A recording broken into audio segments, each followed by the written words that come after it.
Hello दोस्तों, स्वागत है आपका हमारे यूट्यूब चैनल पर। तो आज हम बात करने वाले हैं भारत की राष्ट्रपति द्रौपदी मुर्मू के बारे में। राष्ट्रपति द्रौपदी मुर्मू का जीवन परिचय। द्रौपदी मुर्मू को भारत के सर्वोच्च महामहिम राष्ट्रपति पद पर चुना गया है। द्रौपदी मुर्मू भारत के 15वें राष्ट्रपति के रूप में देश की सेवा में जुट चुकी है। द्रौपदी मुर्मू का जन्म 20 जून 1958 को उड़ीसा के मयूरभंज नाम के जिले में वेदापोशी नाम के छोटे से गांव में हुआ था। राष्ट्रपति पद के लिए चुने जाने से पहले द्रौपदी मुर्मू 2015 से 2021 तक झारखंड के राज्यपाल के रूप में कार्य किया था। राष्ट्रपति चुनाव 2022 में द्रौपदी मुर्मू 15वें महामहिम के रूप में चुनी गई। राष्ट्रपति द्रौपदी मुर्मू को 64% 6,76,803 वोट मिले। द्रौपदी मुर्मू एक हिंदू अनुसूचित जाति के समुदाय में से संबंध रखती है। उन्होंने अपने करियर की शुरुआत एक अध्यापिका के रूप में की थी। धीरे धीरे उनकी प्रचलित बढ़ने लगी और वह राजनीति में चली गई। इसके बाद उन्होंने श्याम चरण मुर्मू से विवाह किया और उनके 2 बेटे और एक बेटी हुई, मगर दुर्भाग्यवश उनके दोनों बेटों की मृत्यु हो गई। आज हम इस बहादुर और प्रभावशाली राजनीति की जानकारी सरल शब्दों में प्रस्तुत कर रहे हैं। इन्होंने अध्यापिका के रूप में कार्य करते हुए काफी प्रचलित हासिल की, जिसके बाद 1997 में पंचायत परिषद का इलेक्शन जीतकर इन्होंने अपना कदम राजनीति में रखा। इन्होंने भाजपा के साथ खुद को जोड़ा और काफी दिनों तक एक प्रमुख के चेहरे के रूप में कार्य किया। हाल ही में एनडीए की तरफ से राष्ट्रपति चुनाव 2022 में द्रौपदी मुर्मू 15वें महामहिम के रूप में चुनी गई। द्रौपदी मुर्मू की शिक्षा। द्रौपदी मुर्मू की प्रारंभिक शिक्षा उनके गांव के विद्यालय में ही हुई है। उड़ीसा में अपने गांव से प्रारंभिक शिक्षा पूरी करने के बाद वह भुवनेश्वर चली गई। भुवनेश्वर में रामदेवी महिला कॉलेज में उन्होंने स्नातक की शिक्षा प्राप्त की। अपनी स्नातक की पढ़ाई पूरी करने के बाद इन्होंने सरकारी नौकरी के लिए आवेदन किया। इस प्रक्रिया में उड़ीसा के बिजली विभाग में उन्हें जूनियर असिस्टेंट के पद पर नौकरी मिली। इन्होंने 1979 से लेकर 1983 तक बिजली विभाग में जूनियर असिस्टेंट के तौर पर कार्य किया।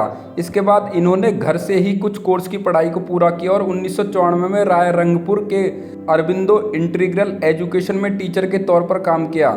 इन्होंने इस एजुकेशनल सेंटर में 1997 तक टीचर के तौर पर काम किया, जहां इनकी कार्य प्रतिभा को देखकर इनकी प्रचलितता बड़ी तेजी से बढ़ने लगी, जिसके बाद इन्होंने राजनीति में कदम रखा। इसके बाद द्रौपदी जी की प्रचलितता बड़ी तेजी से बढ़ने लगी और इन्होंने भारतीय जनता पार्टी को ज्वाइन किया। राजनीति में कदम रखने के बाद अलग अलग क्षेत्र में बहुत अच्छी बहुमत से चुनाव जीतने के बाद वह राजनीति में एक प्रचलित चेहरा बनी।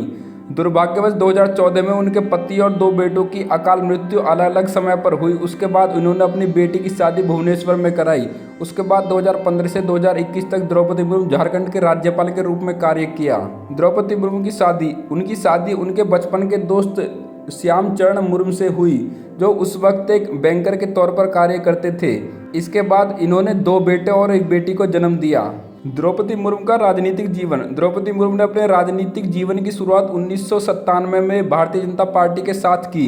सबसे पहले इन्होंने रायरंगपुर में पंचायत के पार्षद चुनाव को जीता। उनकी प्रचलितता बढ़ती तेजी से बढ़ने लगी। तब उन्होंने भारतीय जनता पार्टी के अनुसूचित जनजाति मोर्चा के उपाध्यक्ष के रूप में कार्य किया।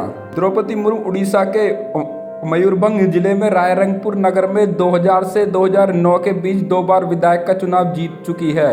2000 और 2004 के बीच द्रौपदी उड़ीसा के वाणिज्य, परिवहन और मत्स्य पशुपालन संस्था विभाग के मंत्री रही है। इसके बाद 2009 में विधायक के पद से वो हटी और कुछ सालों तक उन्होंने किसी भी पद पर तीव्रता से कार्य नहीं किया। अंततः 2015 में झारखंड का राज्यपाल नियुक्त किया गया, जिसके बाद द्रौपदी मुर्मू को भारत की पहली आदिवासी राज्यपाल और झारखंड की पहली महिला राज्यपाल का खिताब मिला। इसके बाद 24 जून 2022 में उन्हें भारत के राष्ट्रपति पद के लिए नामांकित किया गया। राष्ट्रपति चुनाव 2022 में द्रौपदी मुर्मू 15वें महामहिम के रूप में चुनी गई। द्रौपदी मुर्मू को राष्ट्रपति उम्मीदवार क्यों घोषित किया गया? वर्तमान समय में द्रौपदी मुर्मू 64 वर्ष की हो चुकी है। उन्होंने भारतीय जनता पार्टी के साथ बहुत सालों तक अलग अलग क्षेत्र में चुनाव जीतकर दिखाया है। 9 साल तक विधायक और 3 अलग अलग क्षेत्र में मंत्री के तौर पर कार्य किया। इसके अलावा द्रौपदी मुर्मू पिछले 6 साल से झारखंड के राज्यपाल के रूप में कार्य कर रही है। उनके पास अनुभव काफ़ी अच्छा है और राजनीति के क्षेत्र में अब आगे अपना करियर नहीं बनाना चाहती है, जिस वजह से अपने राजनीतिक करियर को एक शानदार रूप देकर खत्म करना चाहती है। इस वजह से इन्हें आने वाले राष्ट्रपति चुनाव के लिए एक अच्छा उम्मीदवार चुना गया है। भारतीय जनता पार्टी के साथ इनका गठबंधन काफ़ी पुराना है। वर्तमान समय में भारतीय जनता पार्टी की सरकार चल रही है और द्रौपदी मुर्मू अपना राजनीतिक करियर खत्म करना चाहती है। इस वजह से इनके अनुरोध पर एनडीए के द्वारा द्रौपदी मुर्मू को राष्ट्रपति पद के लिए एक उम्मीदवार चुना गया। तो दोस्तों आपको द्रौपदी मुर्मू की बायोग्राफी कैसी लगी, और बायोग्राफी अच्छी लगी तो वीडियो को लाइक करना, चैनल पर नए हो चैनल को सब्सक्राइब जरूर करना। धन्यवाद।